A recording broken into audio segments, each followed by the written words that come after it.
Technology was used in the ancient world in some unlikely locations. There can be no more unusual place than in a temple. In ancient texts, we have uncovered stunning machines used in temples to create illusion and magic. Statues that cry tears of blood, temples that roar with thunder, and chariots that levitate in the air. All of these temple machines would use sophisticated engineering techniques. These were machines of the gods.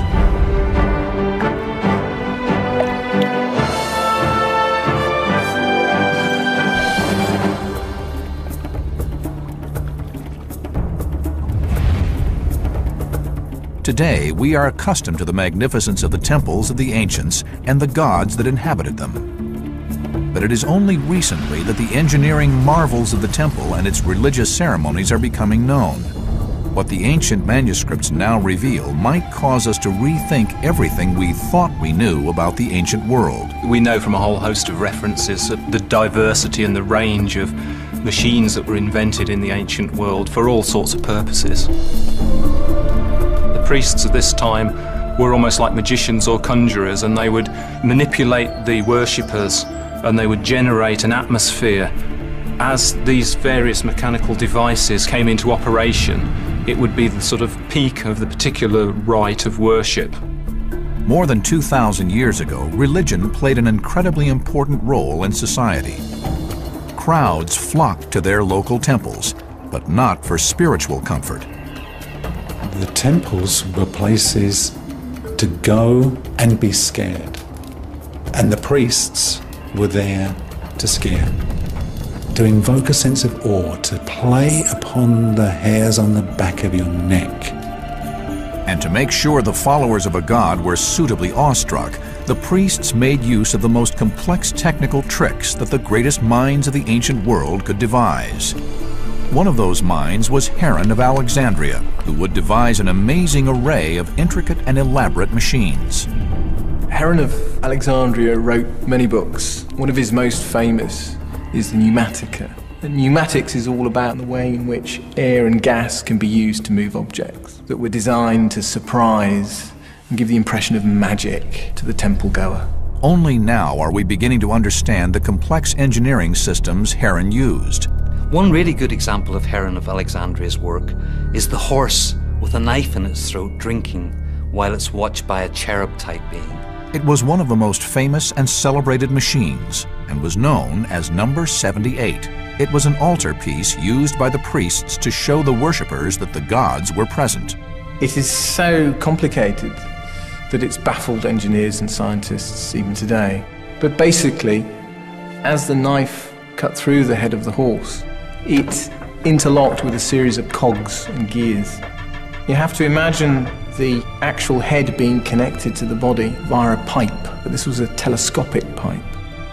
And as the knife cut through the head, it moved parts of the pipe apart.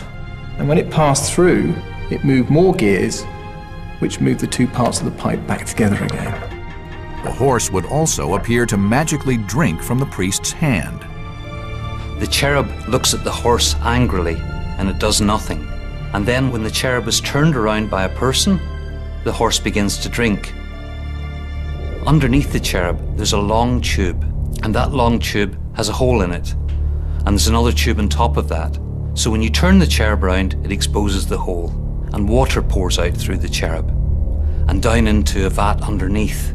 And the force of that water sucks air out of the horse's mouth and drags the water out of the cup, and it looks as if it's drinking. Heron's machine would be placed on the altar by the priest.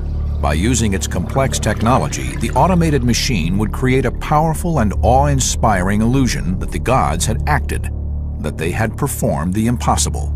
We shouldn't really be surprised at the presence of magic or technical trickery within religious contexts. These temples are powerful and wealthy institutions. The priests wish to maintain their position, and anything that will maintain or preferably enhance their position is something they'll go for. Telling fortunes by examining animal entrails was just one of the techniques priests used to keep their congregation enthralled. Others, though less macabre, often showed amazing scientific and technical virtuosity, but secrets of such techniques were jealously guarded. Inside an ordinary temple, you have a separate area, the sanctuary. This is only visible to the worshippers through a single doorway. They're looking into a darkened inner sanctum. That inner sanctum is the perfect space for creating magical illusions. Temples are deliberately kept dark. Temples are there to enhance the sense of mystery because it makes you easier to persuade. It makes the message easier to get across to you. In the 1st century of the Common Era, building on the early works of Ctesibius and Philon, Heron wrote a large number of works on mechanics and mathematics. He was equally at home designing mechanisms for solving practical problems and putting the fear of God into the Alexandrian temple-goer. If he was making pieces for the temple, he would definitely be looking for things which were magical and mysterious, and that would affect people in a spiritual kind of way. One of Heron's most famous devices was a beautiful representation of an archer and a dragon. But this amazing device was no ordinary altarpiece. Through advanced hydraulic technology, Heron created an archer that could shoot arrows at a dragon just as the dragon emitted the sound of a roar. This is one of probably the most famous models of Heron of Alexandria. Most of the medieval writers that have translated his treatise seem to have had a fascination with this particular piece.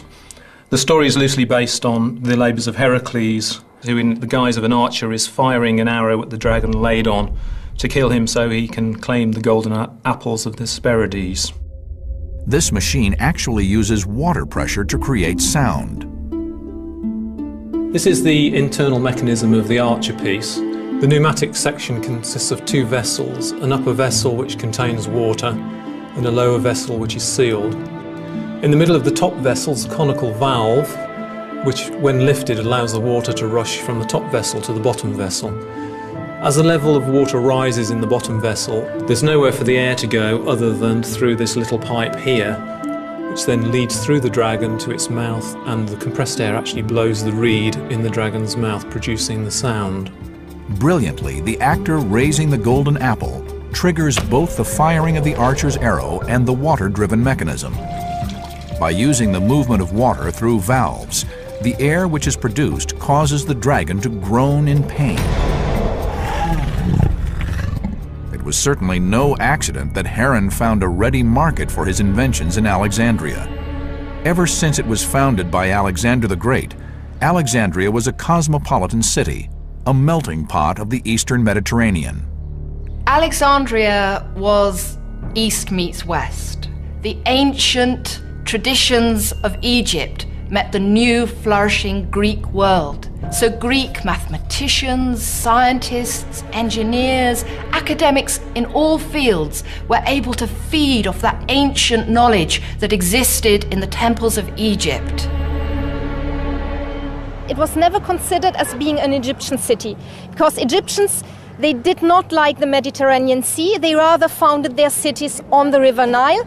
But Alexandria was a Greek foundation, and the Greek, they were a people of sailors. They needed the Mediterranean for their trading. So Alexandria was a place of many cultures, of many religions, of many different people that tried to live together.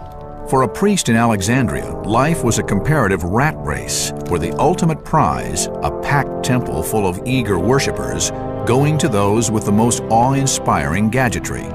If you look at the sort of religions in Alexandria, you've got a mixture of the secretive mystery religions, such as Isis, alongside more state religions, which are not so much about magic and the gods as about the maintenance of the status quo.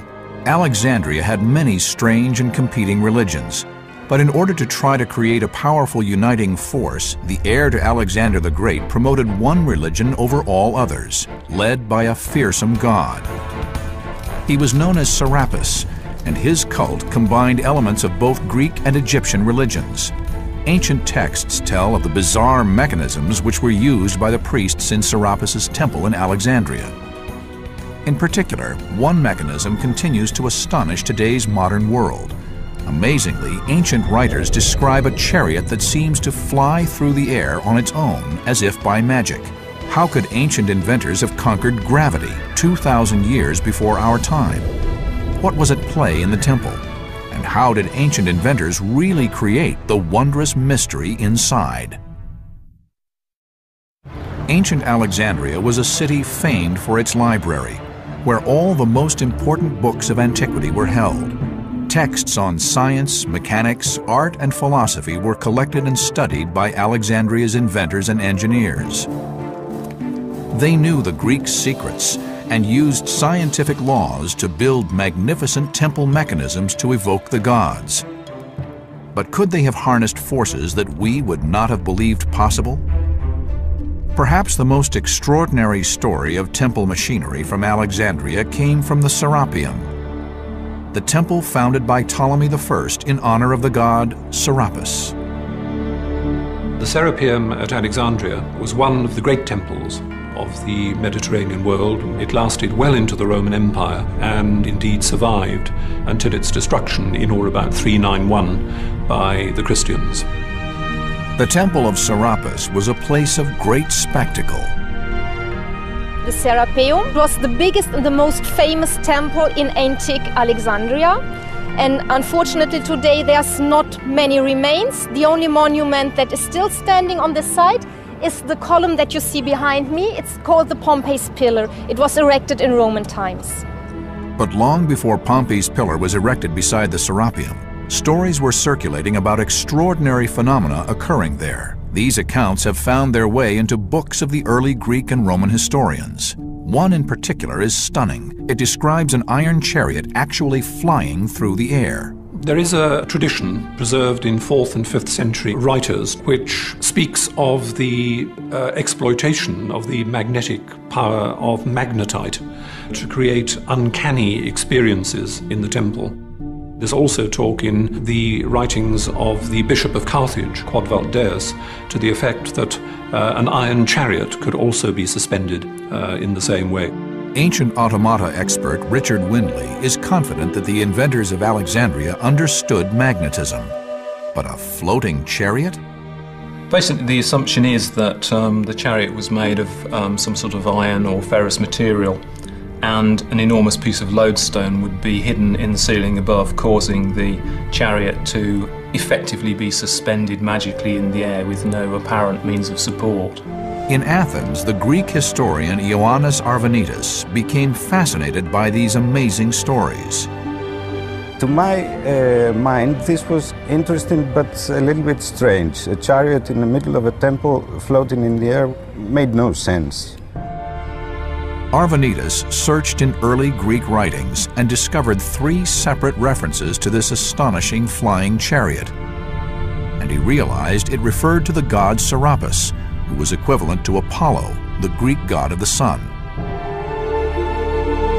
It is commonplace in the Greek myths for Apollo the sun god to be represented as a driver of a 4-horse chariot called a quadriga, rising from the sea and driving through the air. This image occurs in many places in antiquity, including the Parthenon. The sun god needed his chariot to go up in the air. It was a very elaborate mechanism to make the believers think that the god was present there. But there's more. What made this flying chariot even more remarkable was that the levitation of the mechanism was timed precisely with the rotation of the sun. In the eastern facade there was a very small window, and by, of course, the changing of the sun during the year, on this certain moment one sunbeam could come in and touch the lips of the god Serapis. When the doors were opened, they revealed the gigantic figure of Serapis on his throne. According to ancient texts, a small chariot being driven by the sun god Helios would then be magically drawn toward the huge statue. The height of the ritual would be the moment when the sun shined into the temple and touched the face of the god Serapis. At this moment, the chariot would lift off the floor and levitate in front of the statue. In the ceiling of the temple, it is thought that a huge piece of lodestone was set which magnetically attracted the small metal chariot. The ancient texts indicate that magnetism was used in the Temple of Serapis, but could it really have worked? 2,000 years later, modern toys illustrate the same principle using electromagnetic fields. As you can see, there is no visible means of suspension whatsoever. You can actually pass your hand between the globe. This little globe works according to the same principles as allegedly lifted the chariot of the sun god in the Serapeum. Inside this toy there'll be a microprocessor and an array of what are called Hall effect sensors, which are sensing the magnetic field. And the microprocessor will be balancing that magnetic field several thousand, if not tens or hundreds of thousands of times a second. What makes the story of the Serapeum chariot harder to dismiss is the fact that it is not alone. There are other stories of the use of magnetism to create miraculous temple machines. There is one reference to a temple in Alexandria where there were two statues, one of Mars and one of Venus, and at the height of the ceremonial, the two statues were gradually brought together. And of course, once they became within their magnetic field, they were suddenly mutually attracted to one another and jumped to form a kind of embrace. We think that probably one of the statues was lodestone, the other may have been iron. The Roman poet Claudian left a fascinating description of this Hieros Gamos, or mystic marriage between Venus and Mars. But could the comparative weak magnetic lodestone possibly cause a life-size chariot to actually rise? There seems to be no doubt, because of the number of sources, that this object did exist. So the mystery really is, how was it achieved? It's possible it could have been magnets. It would be nice to think that it was, but some kind of magical trickery, perhaps using suspension cables, is possibly the more likely idea. Incredibly, perhaps the ancients did know how to manipulate magnetism, but there were other more complex machines in the ancient world, machines that harnessed ancient hydraulics. Across the ancient world, magnificent temples were built in honor of the gods. They were beautifully designed and adorned with statues and pillars, yet even more amazing treasures were to be found inside. An array of weird and wonderful devices would be placed within the temples, each competing to be the most spectacular and allowing the worshippers to communicate with the gods. For the classical period, it was very important to the priests and temples to attract the crowds, and once the crowds were in there, to give them a fabulous show. The master of the machines of the gods was the greatest inventor of the ancient world, Heron of Alexandria. Of the vast number of inventions that Heron designed and documented, many of them were designed for use in temples. Heron would have been paid well by the priests to create increasingly outlandish and shocking inventions. He often used ancient hydraulics, combining heat from fires to generate water, air, and steam pressure. Heron of Alexandria believed in the elasticity of air. He knew the air had substance, it had volume, it was made of particles, and if you pushed it, it would have to go somewhere, and if you sucked it, it would come with you. So these were very important things for him. One of Heron's favorite tricks was to combine engineering with the practice of making a sacrifice to the gods. He would use the fire that had been kindled on an altar as a power source. The altar would have been transparent, made of either glass or horn. Statues would be above the altar. When a fire was lit, the statues would be seen to dance. Through the heart of the altar was a tube, which turned on a pivot. Connected to this tube are smaller tubes lying at right angles to each other and bent at the extremities in opposite directions.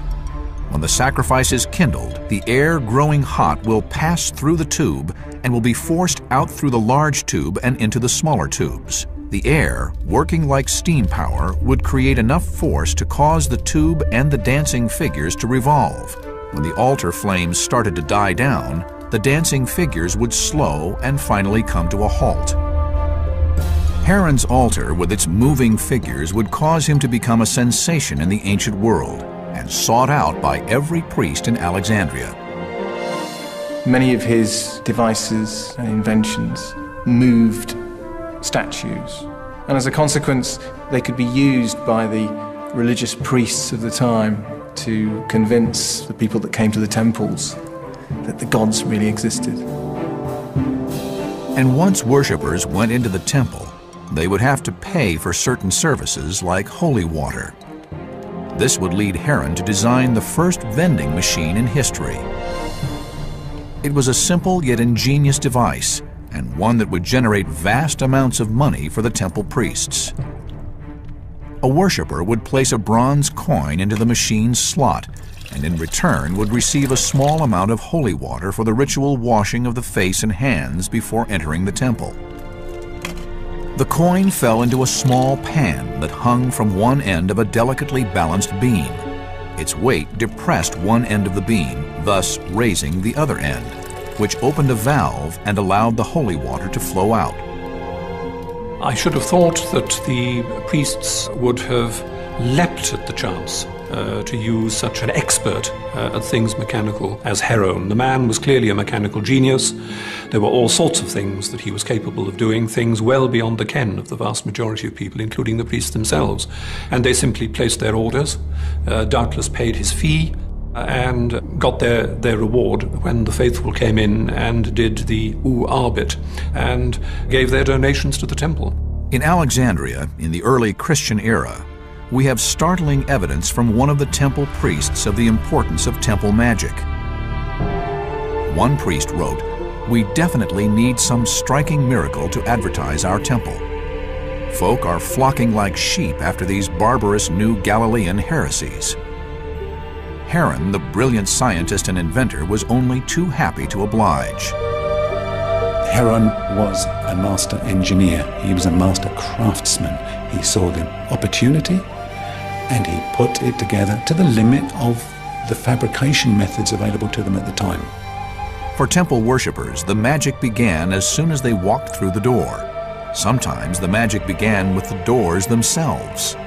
The doors in major temples would have been massive affairs. They could be wood, they could be bronze, they would have lots of elaborate attachments of gold and ivory, and the opening and closing of them seems to have been something which was staged, rather like a piece of theatre. The staging would involve the priests, it could involve choirs who would sing sacred hymns, there would be burning of incense, the lighting of lamps. Heron devoted much of his attention to making the opening and closing of the temple doors as dramatic as possible. He even contrived it so that the doors would open automatically in synchronization with the altar sacrifice. One of these devices was so arranged that as the altar heated up, the doors would open and then they would close when the sacrifice was over. The automatic doors used simple mechanical principles to reinforce the Egyptian priest's authority and prestige throughout ancient temples. As the priest lit the fire on the altar, it heated the air inside a metal cylinder concealed beneath it. This would force the water in it through a siphon into an enormous bucket. The bucket was suspended by chains from a system of weights and pulleys, which turned the doors on their pivots as the buckets became heavier. The temple doors would open as if by magic. You have to remember that these devices at the time were only working in the temples. So for the average person, they would have never seen anything like this. So you have to imagine how completely awestruck they would have been when they arrived at the temples and the doors magically opened before them. Though Heron was primarily a brilliant physicist and mechanic, some of the priests used other tools to demonstrate the powers of the gods. In particular, they used chemicals to amaze their congregations. Within temple trickery, you would have use of as much chemistry as was available to them at the time, and probably more than was available out on the streets, because these were the keepers of the secrets. To maintain the sense of bewilderment and wonder in the mind of their pious observers, duplicity was vitally important.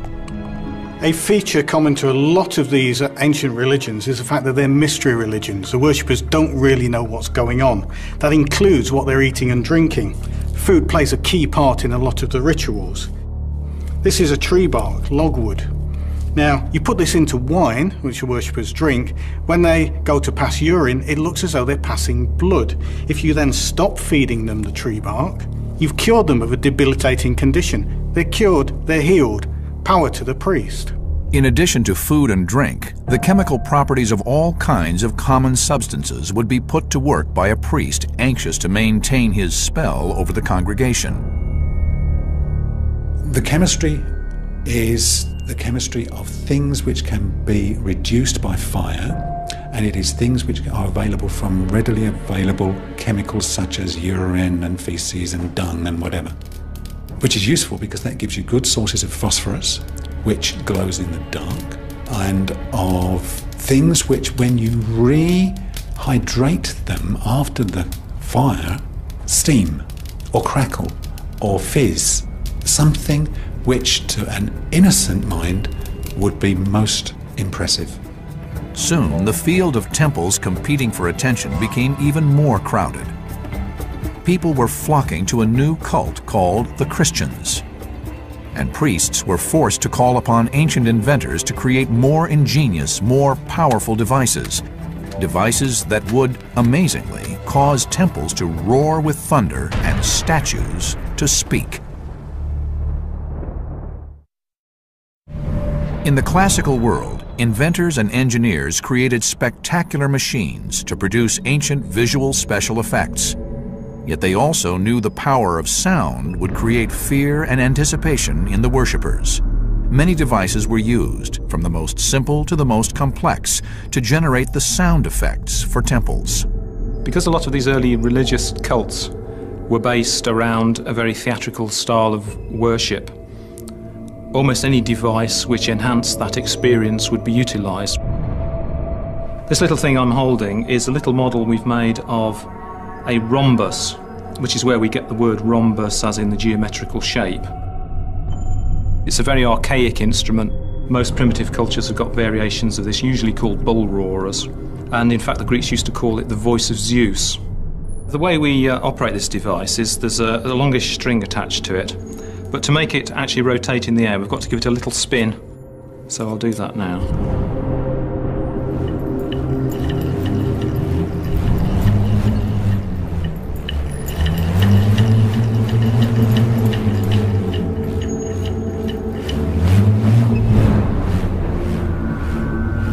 There's very interesting evidence from ancient Egypt for manipulation of the gods, making gods speak, making gods move. But it wasn't until the Greek period and Roman period in Egypt that very interesting devices start to be used that become much more fancy. They would go to the limits of the available physics, certainly the production of sound. It is even believed that some of the sacred treasures from the tomb of Tutankhamun were instruments through which the priests could mimic noises from the gods.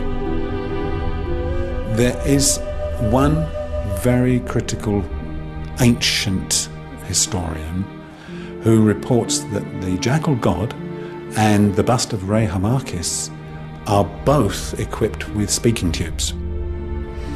The speaking tube here is specifically to allow the temple priest to make noises as though from the mouth of the god. Beside the catacombs below modern Alexandria, fresh evidence has recently been unearthed. On this site, we did not only find the foundations of the antique temples, but we found other structures like for instance, underground passages. And we think that they were used by the priests to climb up into the altars to make some more trickery there, like talking to the people throughout the mouth of the statue. Similar stories have circulated about these two colossal statues at Thebes. Originally, they guarded the approaches to the mortuary temple of the pharaoh Amenhotep III. The temple, one of the largest ever built in Egypt, has long since crumbled into dust or had its stone pillaged for other building projects. But the statues remain, impressive even in their ruinous condition. Well, the statues are fantastic because of their size, obviously. They're over 20 meters high. The Colossi were very famous throughout history, but the Greek and the Romans really put them on the map. They were fascinated by them because Due to an earthquake, one of the statues, the one on the right, actually made a strange whistling noise at certain times of day.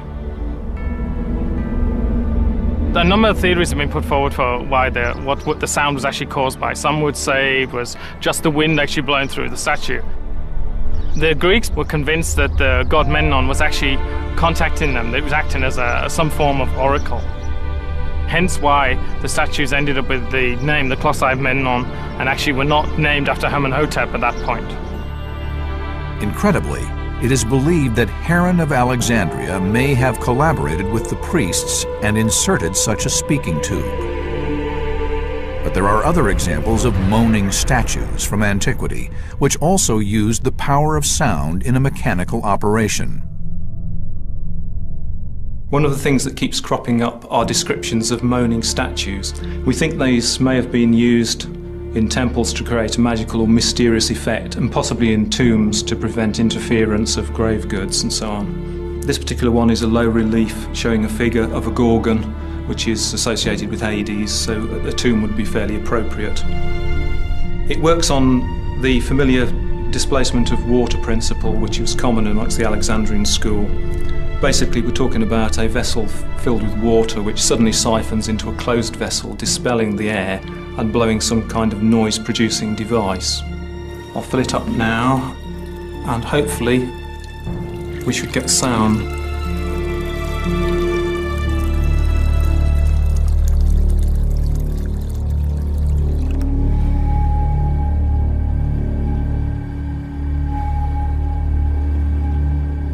The Greeks were always easily impressed by thunder and lightning, and it was believed that thunder accompanied the presence of the gods, especially Zeus. So, to make sure the worshippers in the temple were kept in constant awe, the priests kept a little machine concealed in the temple's workspace. This machine is a slightly scaled-down version of a thunder-producing machine.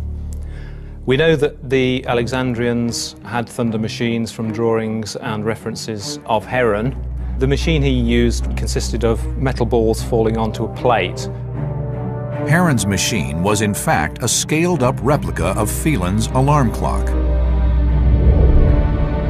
Water is used as a timing mechanism in the machine. Now, as the level rises, the float which is built into the bottom of the plate should begin to float, and we'll see the plate gradually start to tilt.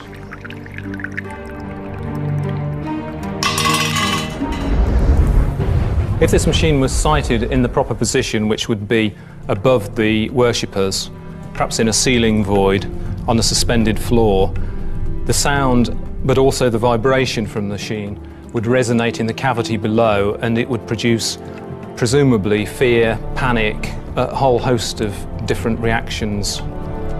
This is a replica of a medieval thunder machine.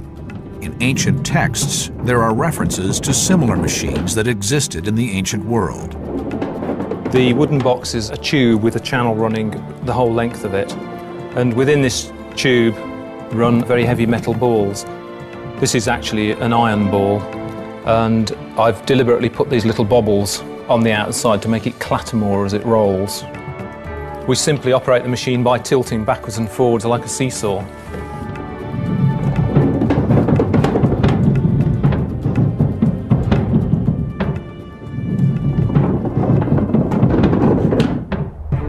In the ancient world, the hearts and minds of the masses were a battleground. Religion had to compete against many other forms of entertainment. In order to survive, priests became ringmasters, showcasing acts of magic and trickery that would be the equal of any modern circus. Though the temple machines of Alexandria were extraordinary and awe-inspiring inventions, the scale and richness of the temples themselves were vital elements in drawing in the worshippers. Temples, in fact, had a function very different from today's worship. And the priests made sure that the temples were fit places for the gods to dwell. It's a gateway to the gods. It's a house of the gods. And if you're housing an immortal being, it's got to be impressive. In the classical Greek period, the design of temples became standardized. Examples can be found not only in Greece, but all around the Mediterranean. Ancient Greek temples were put together in a quite particular way. There's an external colonnade. There are triangular gables or pediments at either end. Inside the colonnade, there's a walled building which you entered through a very, very impressive door. And once you were inside, you would find yourself facing one or more divine statues. The most magnificent image of a god that we know from the ancient world was a huge statue of Zeus, the king of the gods, at Olympia. The statue is famous for its extraordinary scale and because it was so lavish.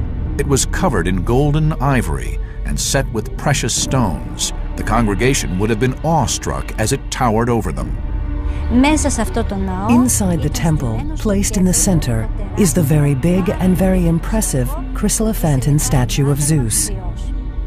This was the amazing work of the great sculptor Phidias, who, having finished the statue of Athena at the Parthenon in Athens, came to Olympia, established his workshop, worked many years, and created this wonderful work, which was regarded as one of the 7 wonders of the ancient world. But even the statue of Zeus had a purpose: to evoke a wave of awe-inspiring and frightful emotion, and to reinforce the power of the father of all the gods. It was a unique piece of work. Worshippers could enter the temple and climb the stairs found to the right and left of the statue and admire it from high. The impression, awe, and fear it invoked was unique. All that remains of the Zeus temple which stood at Olympia are the statues which decorated the front entrance. The quality of the carving is a clue to how magnificent the statue of Zeus would have been.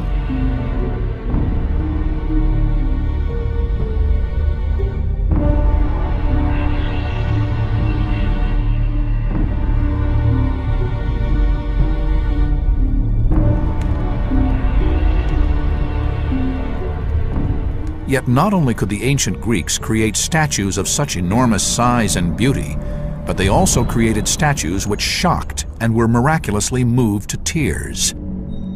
Tears of blood. In the ancient world, Heron and the other makers of temple machines were innovators and took full opportunity to extend their expertise.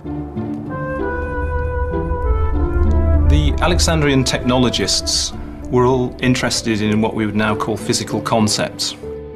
The machine we have here is meant to illustrate one of these, how air, when it is heated, expands and so produces pressure. What we have is a sealed vessel. On top is a small fire, which would be the altar fire or temple fire. When the priest lights the fire to make the offering, the heat from the flames warms the air inside this chamber. The air then is pushed down the little tube into the receiving vessel, which holds, in this case, the fake blood. The pressure of that then forces the liquid through the tube here and up into the statue, and it will then go through 2 tiny holes in the tear ducts in the eyes of the statue. This type of mechanism is what Heron excelled at. He would use fire that pushed air into sealed containers, which in turn would push fluids around other pipes. The effect was startling and could be used for such devices as the crying statue. But can we make it work using Heron's technology? Using synthetic blood within the system, we will try to make the statue cry with tears of blood. Here, the fire will be used to heat the air. This will expand and push through into the sealed container. The pressure will cause the blood to rush up the pipe and through the tear ducts. There's no telling how quickly the air will actually heat up, or in fact if it will heat up. Most of the flames are burning upwards, so a lot of the heat is going upwards. Logic says that the fire should be under the sealed container, but Heron's drawings show the opposite.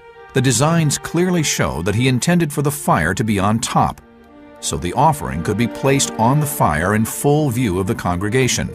Everyone would see that the goddess had been moved to tears by their gifts. Well, the fire's beginning to burn down a bit now, and the vessel is getting quite warm. Whether it's not completely sealed or whether the air's not expanding with sufficient pressure, we don't really know. But I can't see any sign yet of any fluid being driven out of the pipe. Richard believes that the model may be too small to allow a sufficient volume of expansion of air. But a quick burst from a propane torch soon gets it working. To see the all-powerful gods crying tears of blood must have been an astonishing and disturbing experience. Heron's designs were unrivaled in their brilliance and ingenuity, and his use of physics and hydraulics provide tantalizing evidence for ancient technology experts like Richard Windley. Inventiveness and subtlety in a lot of these devices. There's lots of things in the drawings which seem to be nonsensical, and when one actually comes to the practical business of constructing them, you realise what these little devious elements are actually for. There's something very particular about reconstructing models because it kind of almost puts you in the brain space of the people that invented them. It gives a kind of keyhole of understanding into how they went about developing things. For those worshippers who were not satisfied with the public cults, they could turn to mystery religions. These types of cults had dark inner secrets and strange practices. This would be the ideal climate for the most mysterious machines from the ancient world. There were all sorts of bizarre cults.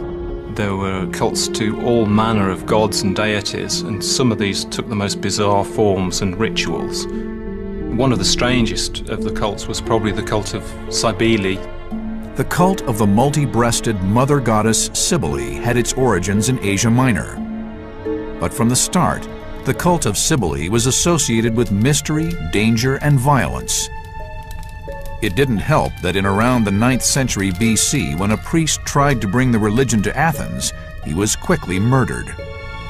It's a cult which was given to extremes that were extremely unpalatable.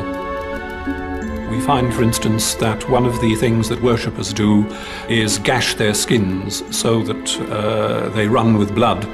One particularly extraordinary temple machine was created which showed the mother goddess Cybele spontaneously lactating at the height of the ceremony in her honor. One of the most bizarre and intriguing inventions of some of the engineers that worked in Alexandria was one of the statue of Cybele, goddess of the earth, and as such she was a fertility symbol. One can imagine priests a bit like contemporary conjurers or magicians raising the worshippers into a kind of frenzy, and then at the opportune moment, at the final climax, this statue would start lactating. This must have been a most amazing, bizarre experience. The mechanical principle behind the statue that cried blood also served the lactating Cybele statue. Beneath the statue was an altar filled with milk. Above the statue, supported by 4 columns, was a dome. At the moment of sacrifice, 2 lamps were lit. Hot air trapped by the dome was forced downwards and heated the milk beneath the altar. This, in turn, was forced to rise through a series of tubes connected to the breasts. As the pressure built up, the milk came from the mother goddess, to the wonder and admiration of the spectators.